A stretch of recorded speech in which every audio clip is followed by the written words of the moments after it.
घडामोडींचा आढावा घेणार आहोत. मात्र त्याआधी एक मोठी बातमी. अमेरिका आणि इराणमध्ये पुन्हा तणाव वाढलेला आहे.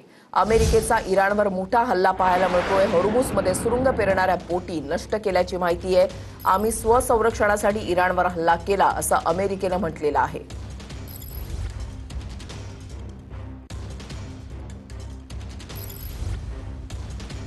निवृत्त ब्रिगेडियर सतीश ढगे सर आपल्यासोबत जोडले गेलेले आहेत. ढगे सर, ज्या पद्धतीनं एक प्रकारे काही दिवसांसाठी काही आठवड्यांसाठी हा तणाव काहीसा निवळल्याचं वाटत होतं, मात्र आता तणाव पुन्हा वाढलाय. अमेरिकेनं इराणवर मोठा हल्ला केलाय. नक्कीच वृषालीजी, आपल्याला पार्श्वभूमी लक्षात घ्यावी लागेल. एका बाजूला अमेरिका प्रयत्नरत होता की इराणची लवकरात लवकर डील कसं त्या ठिकाणी करता येईल. सोबतीलाच इराणचे निगोशिएटर ऑलरेडी आज घडीला कतरच्या दोहामध्ये त्यांच्या प्रधानमंत्र्यांशी या डीलशी संबंधित चर्चा करतायत. आणि दुसऱ्या बाजूला एक दबाव तंत्राचा भाग म्हणून माझ्या मते डोनाल्ड ट्रम्प प्रशासनानं अशा प्रकारे हल्ला त्या ठिकाणी केलेला आहे. जरी त्यांनी नाव दिलेलं आहे की सेल्फ डिफेन्ससाठी, स्वसंरक्षणासाठी इराणच्या दक्षिणेला असणाऱ्या बंदर अब्बासच्या तिथे हा हल्ला त्या ठिकाणी केलेला आहे. आणि मुख्यतः इराणचे जे मिसाईल लॉन्चिंग साईट्स आहेत, त्याचबरोबर तिथल्या माइन लेईंग बोट्स म्हणजे सागरी सुरुंग पेरणाऱ्या ज्या वेगवेगळ्या प्रकारच्या बोट आहेत, त्यावर अशा प्रकारचा हल्ला त्या ठिकाणी केलेला आहे. माझ्या मते सेल्फ डिफेन्स जरी म्हटलं गेलं असलं तरी सुद्धा हा अमेरिकेचा दबाव तंत्राचा भाग आहे. आणि एक प्रकारे तो सरळ सरळ इराणला याच्या माध्यमातून धमकी देतोय की आम्ही फक्त आज घडीला हे काही प्रतिकात्मक हल्ले त्या ठिकाणी केले, तुम्ही जर आमच्याशी लवकरात लवकर डील केलं नाही आणि त्यातल्या त्यात आमच्या अटी शर्ती जर मानल्या नाही तर भविष्यामध्ये तुमच्या अर्थव्यवस्थेची नस असणारं खार्ग आयलँड म्हणा किंवा वेगवेगळ्या प्रकारच्या ऑइल इन्फ्रास्ट्रक्चरवर सुद्धा जबरदस्त हल्ले करण्याची आमची तयारी आहे. आणि त्याचंच हे ट्रेलर आहे. माझ्या मते हे दाखवण्यासाठी अमेरिकेनं अशा प्रकारचा जबरदस्त हल्ला केलेला आहे. एकूणच यावरून दिसतं की एकीकडे चर्चेच्या फेरी झाडत असताना सुद्धा दुसऱ्या बाजूला अजूनही तिथे जे आहे परिस्थिती तणावाची आहे. आणि त्याचंच हे हल्ले म्हणजे एक प्रकारचं द्योतक आहे. ढगे सर, गेल्या काही दिवसांपासून जे सातत्यानं बातम्या येत आहेत की अमेरिकेकडून एक प्रकारे दावा केला जातोय की कशा पद्धतीनं हे चर्चा इराण सोबत सध्या सुरू आहे. इराणने माघार घेतलेली आहे, इराणची पूर्णपणे यंत्रसामुग्री आम्ही नष्ट केलेली आहे, अशा पद्धतीचे दावे अमेरिका करतंय. इराणनं वेळोवेळी त्याला नकार दिलेला आहे. म्हणजे एकूणच पाहिलं तर अमेरिका हे जगापुढे दाखवण्याचा प्रयत्न करतंय का की आमच्या पुढे इराण हे नमतंय?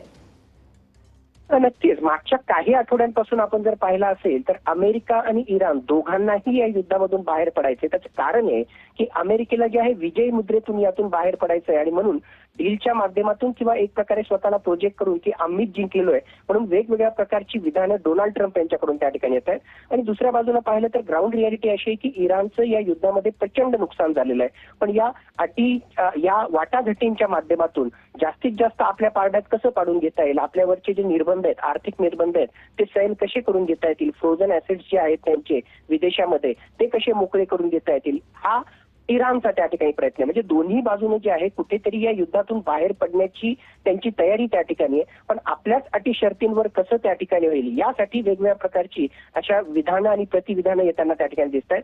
आणि डोनाल्ड ट्रम्प तर मास्टर आहे कुठल्याही गोष्टीला कशा प्रकारे प्रोजेक्ट करायचं आणि मीच कसा बरोबर हे त्या ठिकाणी सांगायचं, यासाठी डोनाल्ड ट्रम्प जे मास्टर आहे.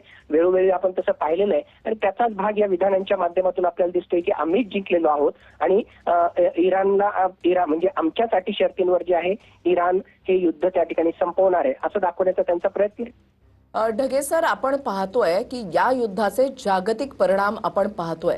खास करून जर आपण पाहिलं तर इंधनावर झालेला परिणाम, भारतावर आता याचा काय परिणाम होऊ शकतो, कारण पुन्हा एकदा तणाव वाढलाय. नक्कीच संपूर्ण जगावरच जे आहे याचा विपरीत परिणाम होताना आपल्याला दिसतोय. मुख्यतः आपल्याला माहिती आहे की ग्लोबल ऑइल सप्लाय असेल किंवा सप्लाय चेन हे डिसरप्ट झालेलं आहे. आणि एक प्रकारे आपण पाहिलं तर जगामध्ये जे आहे महामंदीचं सावट पडताना आपल्याला त्या ठिकाणी दिसतंय. कारण तशा प्रकारचे परिणाम आहेत. भारत सुद्धा त्याला अपवाद नाही. आणि त्याची चुणूक आपल्याला ऑलरेडी दिसते. ज्या प्रकारे पेट्रोलच्या किमती वाढलेल्या आहेत, नैसर्गिक वायूच्या किमती वाढलेल्या आहेत आणि त्याचा कॅस्केडिंग इफेक्ट म्हणजे जो आहे महागाई वाढण्यावर त्या ठिकाणी होणार आहे. आज घडीला होलसेल प्राइस इंडेक्स हा 8.4% पर्यंत गेलेला आहे आणि साधारणतः जो आहे तो 10% जाईल अशी एक प्रकारे जी आहे भीती त्या ठिकाणी व्यक्त केली जाते. खताच्या किमती त्या ठिकाणी असतील, त्याचबरोबर इलेक्ट्रॉनिक वस्तूंच्या किमती त्या ठिकाणी असतील.